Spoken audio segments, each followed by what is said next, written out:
Dans cette vidéo, nous allons voir comment insérer des photos et comment les gérer, bien entendu.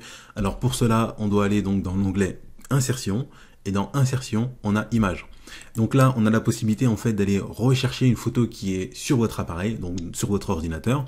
Et là, ce qu'on va faire, c'est qu'on va aller regarder en fait des images qui sont directement en ligne. Voilà, donc PowerPoint en fait, comme dans Word, comme dans Excel, en fait, il nous propose donc d'aller rechercher des, on va mettre formation, donc des images. Donc là, je vais taper formation. Voilà, donc je tape entrée et on va voir qu'est-ce qu'il nous propose. Alors, il n'y a pas forcément grand-chose. On va prendre cette image-là, donc je la sélectionne et ici, je vais faire insérer. Et donc voilà, donc là, j'ai inséré en fait une photo et vous avez vu vraiment, en fait, c'est très simple.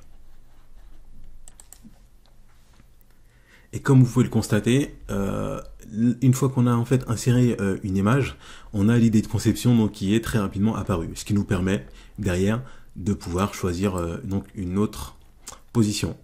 Donc ça c'est plutôt le bon côté des choses.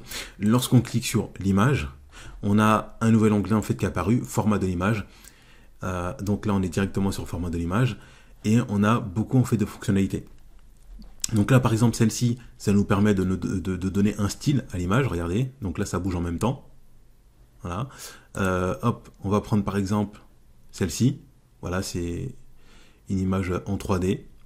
Donc voilà, donc n'hésitez pas à les utiliser. On a aussi la possibilité en fait de renier. Donc là, je vais faire CTRL-Z pour annuler. Renier donc l'image, ça nous permet de finalement en fait la découper. Donc c'est la fonctionnalité de renier. Donc vous voyez, donc là j'ai renié l'image. Je prends les bords, par exemple, et donc je coupe mon image. Je clique ici et je clique en dehors maintenant, et voilà, donc là vous avez vu que mon image est coupée par rapport à l'image de base. Donc ça c'est la fonctionnalité. Donc là on appuie l'onglet, si je reclique dessus, on a format de l'image, donc on a la partie reniage de l'image, on peut mettre des bordures, des effets de l'image, on va pas tout voir, hein. Et voilà, donc ça c'est autre chose.